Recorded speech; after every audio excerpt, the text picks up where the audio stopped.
What happens when Hollywood royalty turns the spotlight on actual royalty and doesn't hold back?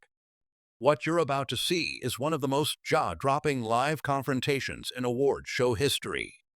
Tyler Perry, known for his poise, compassion, and loyalty, did something no one saw coming. He publicly called out Meghan Markle on the Bet Awards stage, and it left the room frozen.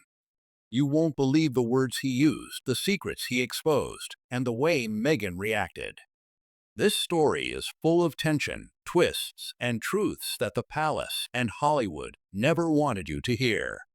So, if you're ready to uncover the truth they've been scrambling to spin, hit that subscribe button now. Leave a comment below. Do you think Tyler Perry went too far? Or was it finally time someone said it? And don't forget to turn on notifications, because what comes next in this saga is even more explosive. It was a night meant to celebrate Black excellence, creativity, and resilience. But what unfolded at the Bet Awards quickly turned into one of the most talked about confrontations of the year. As the cameras panned across the glittering audience, no one expected what was about to happen.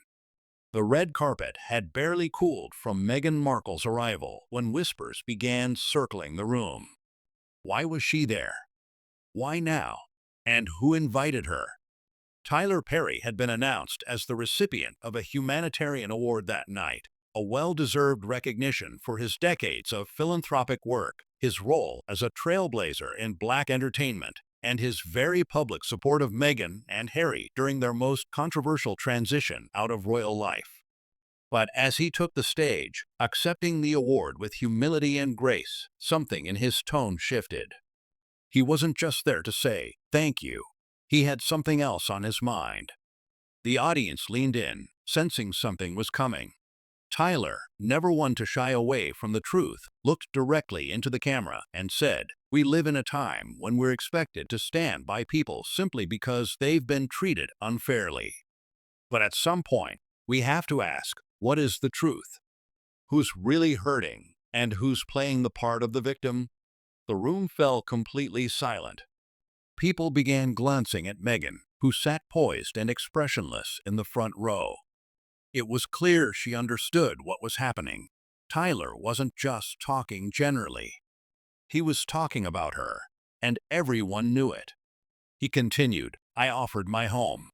I offered my protection. I offered love and privacy when the world turned against them.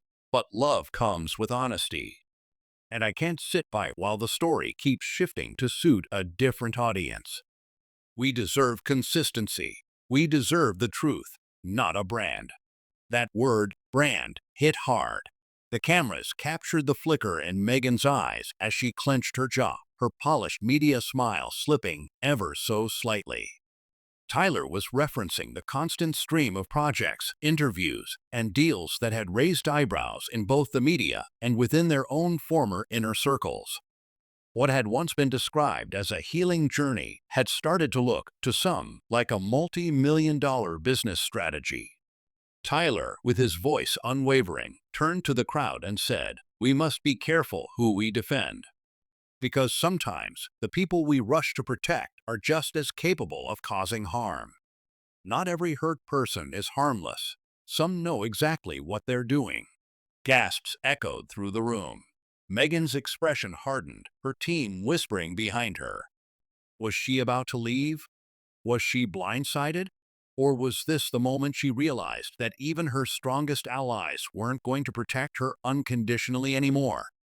Social media lit up within seconds. Tweets poured in. Did Tyler Perry just call out Meghan Markle on stage? This Bet Awards moment just went nuclear.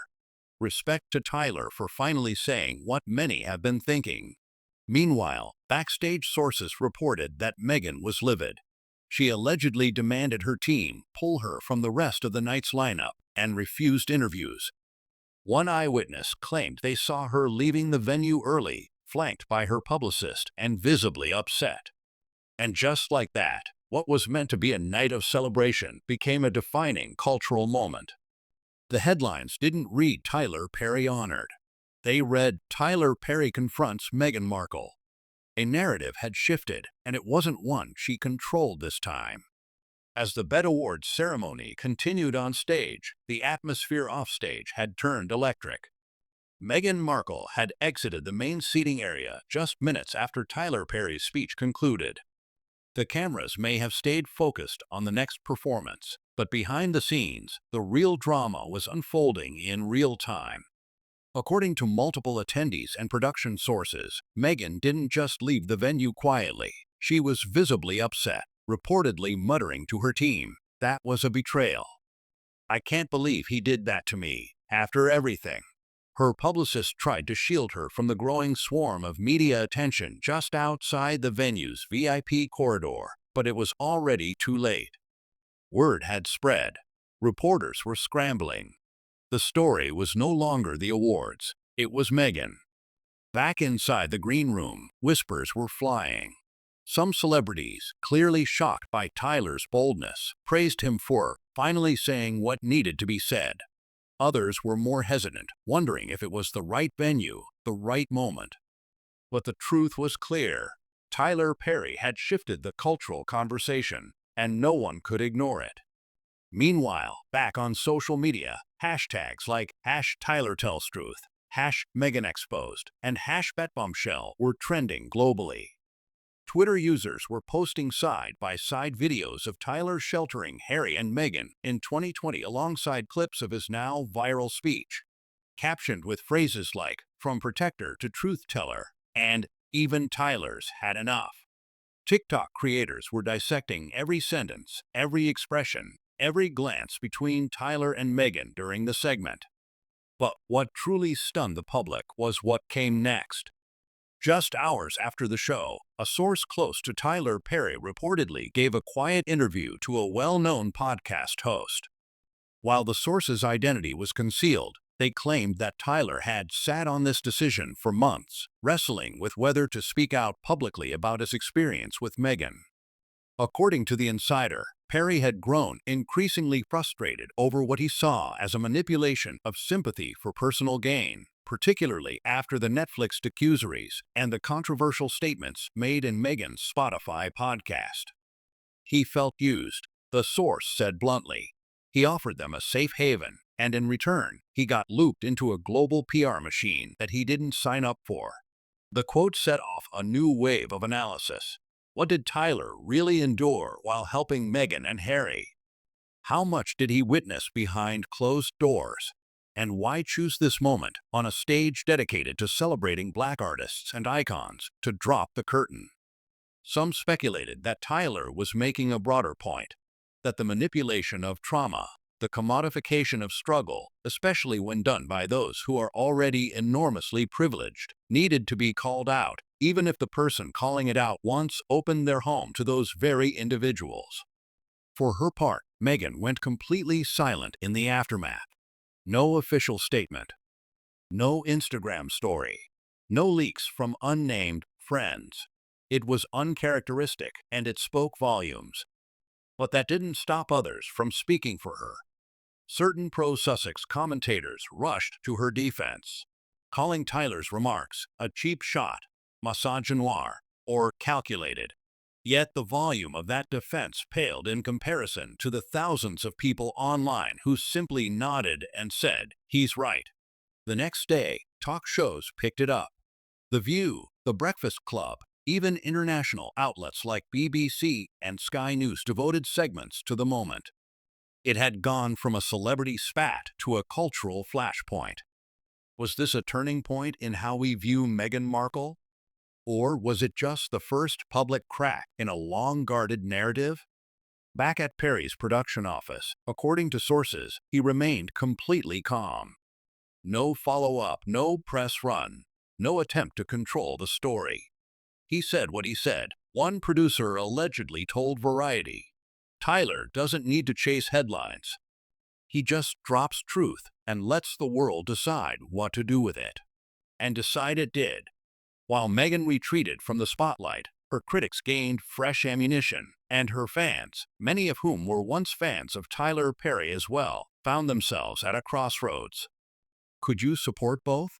Was Tyler's speech a betrayal or a long overdue intervention? In the days that followed, one thing became clear. the dynamic had changed. Tyler Perry wasn't just the man who helped Meghan and Harry escape the pressures of royal life. He was now the man who, on a nationally televised stage, told the world he wouldn't be used. While the headlines initially focused squarely on Meghan, Prince Harry was not spared from the blast radius of Tyler Perry's truth bomb. As Tyler's speech circulated in viral clips and newscasts, people started to turn their attention to Harry's silence, a silence that some now interpreted as complicity. The question echoed across talk shows and social media alike: if Tyler Perry felt used, then what exactly was Harry doing behind the scenes? Had he too knowingly allowed the narrative of victimhood to snowball into a media empire? According to insiders, Harry was furious but paralyzed after the incident. One British tabloid quoted an unnamed friend as saying Harry was caught completely off guard by Tyler's speech and feels personally betrayed. The source claimed Harry had considered Tyler one of his few American confidants, someone who had not only opened his home, but defended him in moments of intense media scrutiny. But public opinion didn't offer him much sympathy. Commentators began to point out that Harry had always positioned himself as the emotionally aware one, the peacemaker, the man in touch with trauma and healing. And yet, in light of Tyler's revelation, that emotional narrative seemed increasingly strategic. On Twitter, one user's post went viral. Harry has made millions off trauma. His own, his wife's, even Diana's. But when someone who helped them dares to speak their truth, he calls it betrayal. Hypocrisy much? Meanwhile, talk shows and podcasts dove into Harry's Netflix series, dissecting clips where he and Meghan talked about authenticity, freedom, and the courage to break away from toxicity. Now, with Tyler's account in public view, many viewers were starting to see the polished interviews and slow-motion drone shots not as bravery, but as branding. Then came the backlash from some of Harry's former supporters in the UK. Figures who had initially defended his departure from royal life began to question the motives behind it. A prominent radio host in London bluntly stated, "He didn't escape the royal bubble. He just built a new one with a streaming deal." But the most telling moment came from a British veteran and former friend of Harry's, who appeared on a podcast to say, "We served together. I've seen Harry at his rawest, but fame has changed him. I don't even recognize this version anymore." And if Tyler Perry, a man who gave him shelter, is sounding the alarm, maybe we should all be listening. Despite all of this, the Sussex's PR team remained eerily quiet. No statements, no tweets, not even a vague post about kindness or moving forward. It was the most conspicuous silence in the wake of one of the loudest media moments of their post-royal lives. Meanwhile, Tyler Perry was everywhere, not because he asked to be, but because the internet had chosen him as the unexpected voice of reason. A meme circulated showing Perry's bet speech side by side with the cover of Meghan's Archetypes podcast with the caption, "One of these tells the truth, the other sells it."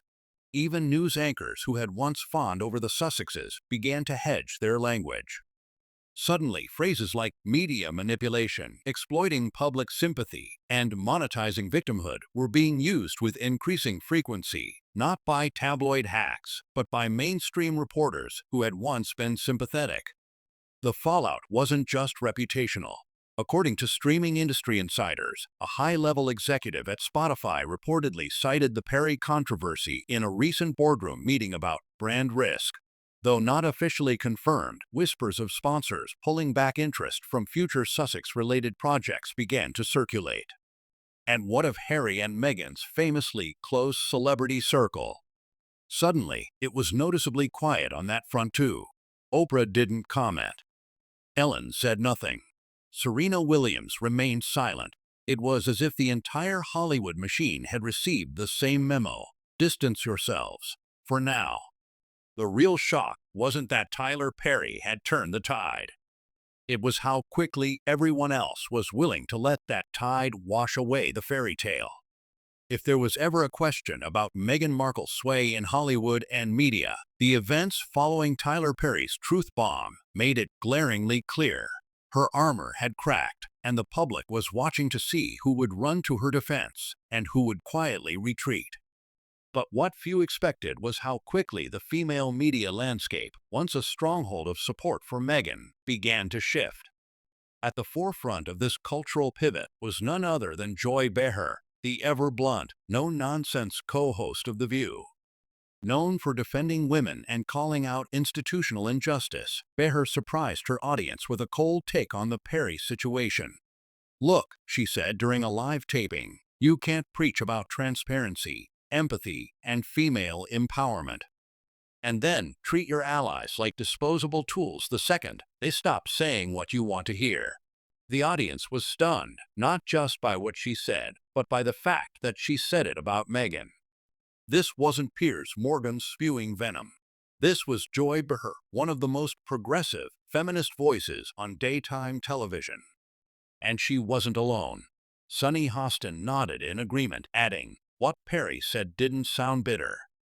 It sounded honest, and frankly, a lot of people have been thinking the same thing."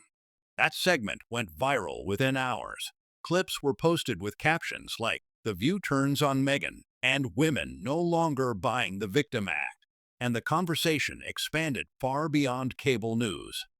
Influencers, podcasters, and everyday women who had once used hashtags like #WellOfMeghan began posting more nuanced takes. Some said they felt manipulated.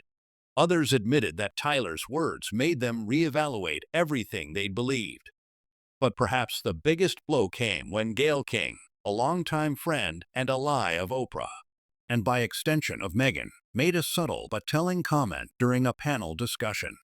"Sometimes the truth hurts," she said, "and sometimes it comes from the people who helped you the most." For Meghan, that must have landed like a gut punch.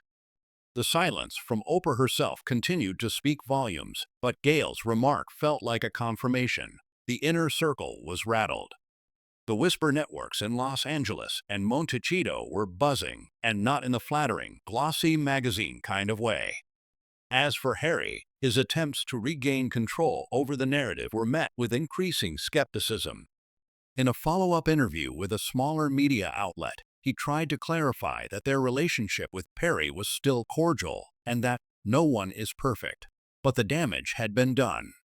The public had seen the cracks, and now even the most loyal supporters were watching with squinted eyes. In the midst of this media maelstrom, one quiet truth emerged that no PR team could spin away. Tyler Perry's words had struck a nerve because they were rooted in something that felt authentic, unpolished, and real, qualities that Harry and Meghan's brand had long claimed but now seemed to lack. And if this saga has taught us anything, it's that no matter how powerful your story, no matter how carefully curated your image, the truth always finds a microphone. Sometimes it walks onto a stage. Sometimes it shows up in a speech. And sometimes, as we've seen here, it echoes so loudly that even royalty can't talk over it. So if you're the kind of person who's tired of surface-level headlines and wants the full, unfiltered truth behind today's biggest controversies, the moments that don't make the press releases, then this is exactly the place for you. Subscribe now, drop a comment, and let us know what you think about this entire drama, because this is far from over. And you won't want to miss what's next.